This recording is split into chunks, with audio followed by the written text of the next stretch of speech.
సాధారణంగా ఒక నాయకుడి పుట్టినరోజు అంటే భారీ ఫ్లెక్సీలు, కేక్ కటింగ్స్, కోలాహలం కనిపిస్తుంది. కానీ ఈ ఏడాది జనవరి 23న ఆంధ్రప్రదేశ్ ఐటీ శాఖ మంత్రి నారా లోకేష్ పుట్టినరోజు వేడుకలు ఒక సరికొత్త ఆదర్శానికి వేదిక కాబోతున్నాయి. 42 పూర్తి చేసుకుని 43వ సంవత్సరంలోకి అడుగు పెడుతున్న వేళ తన పుట్టినరోజును ఆడంబరాల కోసం కాకుండా వేలాది కుటుంబాల జీవితాల్లో వెలుగులు నింపే ఒక చారిత్రాత్మక సందర్భానికి ప్రభుత్వం శ్రీకారం చుట్టింది. రాష్ట్ర వ్యాప్తంగా ఏళ్ల తరబడి నిరుపేదలు ప్రభుత్వ భూముల్లోనూ ఇతర నిరుపయోగ స్థలాల్లోనూ చిన్న గూడు ఏర్పాటు చేసుకుని జీవిస్తున్నారు. అయితే తాము ఉంటున్న ఇల్లు ఎప్పుడు ఖాళీ చేయాల్సి వస్తుందో అన్న అభద్రతా భావం వారిని ఎప్పుడూ వెంటాడుతూనే ఉంది. ఈ భయానికి చరమగీతం పాడుతూ వారు నివసిస్తున్న స్థలాలకే అధికారికంగా పట్టాలు ఇచ్చి చట్టబద్ధమైన హక్కులు కల్పించాలని మంత్రి లోకేష్ నిర్ణయించారు. ఇది కేవలం ఒక ప్రభుత్వ కార్యక్రమం మాత్రమే కాదు, తరతరాలుగా నిరుపేదలు కంటున్న సొంతింటి కల సాకారం చేసే ఒక గొప్ప సామాజిక బాధ్యత.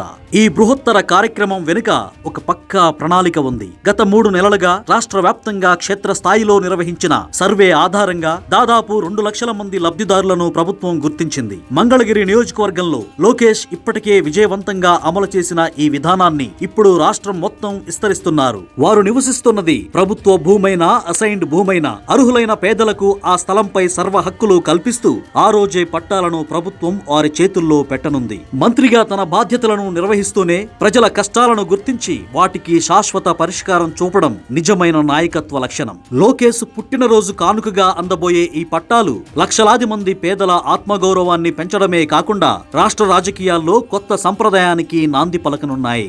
ఆర్భాటాలకు దూరంగా పేదల ఆశీస్సులే ఆభరణంగా జరుపుకోనున్న ఈ పుట్టినరోజు వేడుకలు నిజంగా అందరికీ గుర్తుండిపోయే ఒక మంచి పని.